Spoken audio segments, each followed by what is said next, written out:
Türk okçuluğu sadece bir savaş sanatı değil, aynı zamanda mühendislik ve estetiğin zirve noktalarından biridir. Osmanlı döneminde bir okçu hedefine veya amacına göre elindeki salaktan farklı özelliklere sahip oklar seçerdi. Bu oklar aerodinamik yapılarından ağırlık merkezlerine kadar ince ince hesaplanırdı. Bir Türk oku genellikle çam, diş budak veya gürgen gibi sağlam ama esnek ağaçlardan yapılır. Okun gövdesine endam denir ve bu gövde hava direncini kırmak için ortası şişkin, uçlara doğru dalayan bir yapıda endam hazırlanır.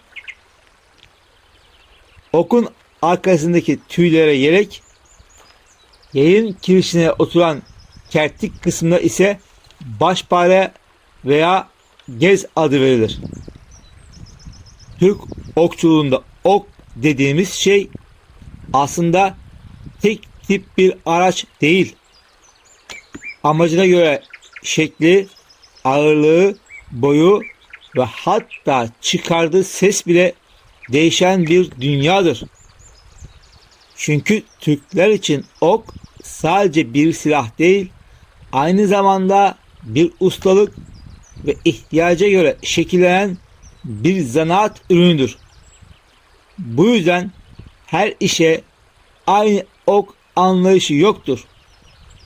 Savaşta kullanılan okla talimde ya da menzil denemesinde kullanılan ok birbirinden oldukça farklıdır. Önce kısa malzemeden başlayalım. Çünkü ok türlerini anlamanın temeli burasıdır. Geleneksel Türk okları genellikle 3 ana parçadan oluşur. Gövde yani şaft, pemren yani uç ve yelek yani tüy. Gövde çoğunlukla sert ama esnek ağaçlardan yapılır. En makbul olanları çam, kayın ya da kızılcık gibi ağaçlardır. Hafiflik ve düzgünlük çok önemlidir. Çünkü okun havadaki dengesi buna bağlıdır. Temren kısmı genellikle demir ya da çelikten yapılır ve kullanım amacına göre şekil alır.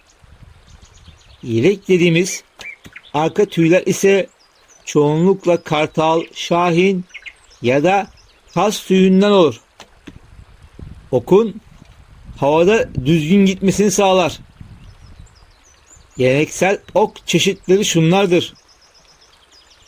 Menzil oku yani pişref ve yelme. Menzil okları Türk okçuluğunun rekor kırma araçlarıdır.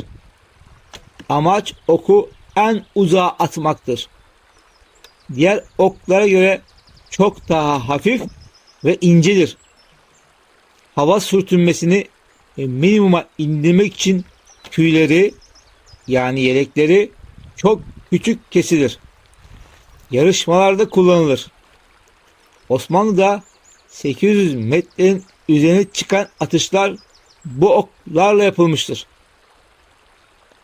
Toz koparan İskender gibi efsanevi okçuların kullandığı uçan bir iğne gibi tasarlanmış özel oklardır. Menzil oku Türk okçuluğunun en zarif ve en ustalık isteyen oklarından biridir. Bunun amacı bir hedefi vurmak değil, mümkün olan en uzak mesafeye ulaşmaktır. Bu yüzden oldukça hafif yapılır. Gövdesi ince olur, temeli küçüktür ve çoğu zaman delici özellikten ziyade aerodinamik önemlidir. Yelek kısmı da minimum sürtünme yaratacak şekilde ayarlanır. Bu oklarla yapılan atışlar Osmanlı döneminde bir nevi rekor denemesi gibidir. Okçular rüzgarı, yayı ve tekniğini kullanarak oku en uzağa göndermeye çalışırdı. Bu yüzden menzil okları savaş için değil, tamamen ustalık ve prestij içindir. Puta oku yani hedef oku. Puta deri bir torba içine doldurulmuş talaş veya pamuk çekirdeğinden yapılan armut biçimli hedeflerdir. Bugünün modern hedef tahtalarının atası sayılır. Menzil okuna göre daha ağır ve dayanıklıdır. Ucunda temren adı verilen metal bir uç bulunur. Bu uç hedefe çarptığında okun kırılmasını önler ve hedefe saplanmasını sağlar. Talim ve antrenman yapmak içindir. Okçunun isabet yeteneğini geliştirmesi için tasarlanmıştır. Puta oku ise daha çok hedef atışlarında kullanılır. Günümüzdeki hedef tahtası karşılığı olan putaya atıldığı için bu adı alır. Menzil okuna göre biraz daha ağırdır ve daha dengeli uçması istenir. Çünkü burada amaç en uzağa gitmek değil, isabetli olmaktır. Temrini genelde hedefe saplanacak şekilde yapılır. Ama savaş okları kadar öldürücü değildir. Eğitimde ve yarışmalarda en çok kullanılan ok türlerinden biridir. Çavuş oku yani ıslıklı ok. Belki de Türk okçuluğunun en ikonik ve psikolojik ok türüdür.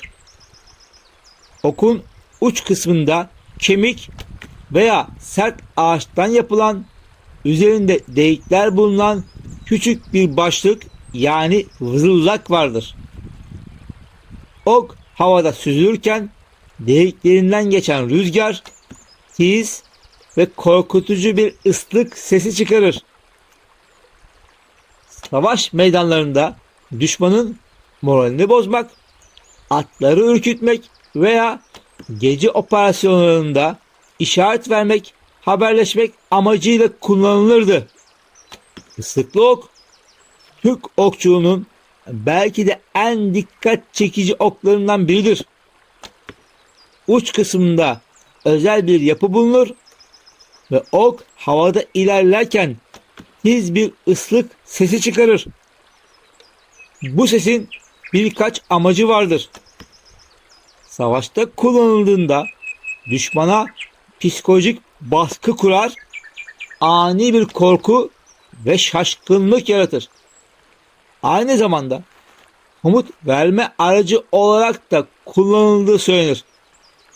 Belli sayıda ya da ritimde atılan ıslıklı oklar askerler için bir işaret olabilir.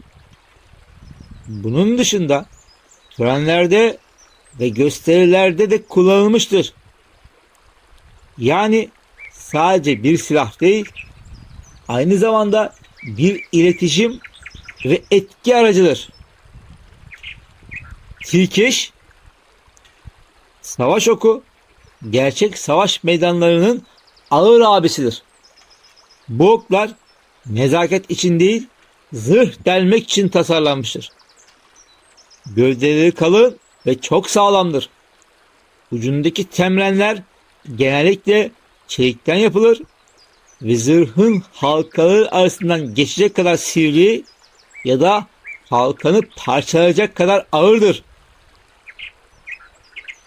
Meydan savaşlarında düşman piyade ve süvarisini etkisiz hale getirmek içindir.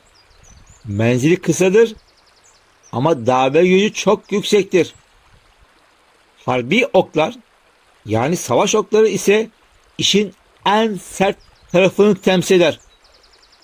Bunlar tamamen düşmanı etkisiz hale getirmek için tasarlanır. Temrenleri oldukça çeşitlidir. Zırh delici olanlar ince ve sivri olurken et parçalamak için geniş ağızlı olanlar da vardır. Gövdesi genelde sağlam olur. Çünkü çarpma anında kırılmaması gerekir. Bu oklar hem yay gücünü iyi kullanmalı hem de hedefe maksimum etki yaratmalıdır. Savaşta kullanılan oklar okçunun karşısındaki düşmana göre seçilirdi. Zırhlı bir askere atılan okla hafif giyimli birine atılan ok aynı olmazdı. Torba oku yani talim oku henüz yolun başında olan kepaze için kullanılan yani idman yayı çekmek için kullanılan acemi okçuların kullandığı başlangıç okudur. Ucunda kesici bir metal bulunmaz. Bunun yerine dane denilen küt, genellikle kemik veya ağaçtan bir başlık vardır. Yakın mesafeden kum dolu torbalara atış yaparak form ve kas hafızası geliştirmek içindir. Güvenlidir ve okun ömrü uzundur. Bunlar eğitimde kullanılan talim oklarıdır. Bunlar genelde daha basit ve dayanıklı yapılır. Çünkü sürekli kullanılır ve sık sık hedefe atılır. Yeni başlayan okçuların hatalarını tolere edecek şekilde biraz daha affedicidir diyebiliriz. Meşin oku, bu ok Türk okçuluğundaki teknik ustalığının bir göstergesidir. Diğer oklara göre oldukça uzundur. Genellikle yayın boyundan daha uzun okları atabilmek için kullanılan siper denilen bir aparatla birlikte atılır. Bu yöntemle düşmanın beklemediği uzaklardan çok daha delici ve hızlı atışlar yapılabilir. Türk okçuluğunda her bir ok bir sanat eseri gibi kişiye özel hazırlanır.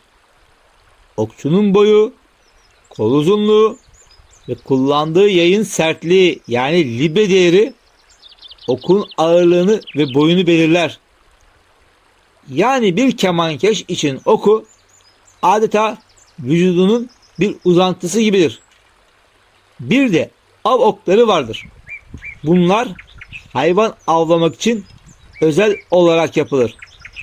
Örneğin geniş ağızlı temrenler hayvanın daha hızlı kan kaybetmesini sağlamak için tercih edilir. Kuş avı için kullanılan oklar ise daha hafif ve farklı yapıdadır. Hatta bazı okların ucu keskin değil, daha çok çarpma etkisi yaratacak şekilde yapılır. Böylece kürk ya da deri zarar görmez. Türk okçuluğunun güzelliği de burada ortaya çıkar aslında. Ok dediğimiz şey sadece bir çubuk ve metal parçası değildir. Her biri farklı bir amaca hizmet eden ince hesaplarla yapılmış araçlardır. Bir okçu sadece iyi atış yapmakla değil, hangi durumda hangi oku kullanacağını bilmekle de ustalaşır. Bu da Türk okçuluğunu diğerlerinden ayıran önemli özelliklerden biridir.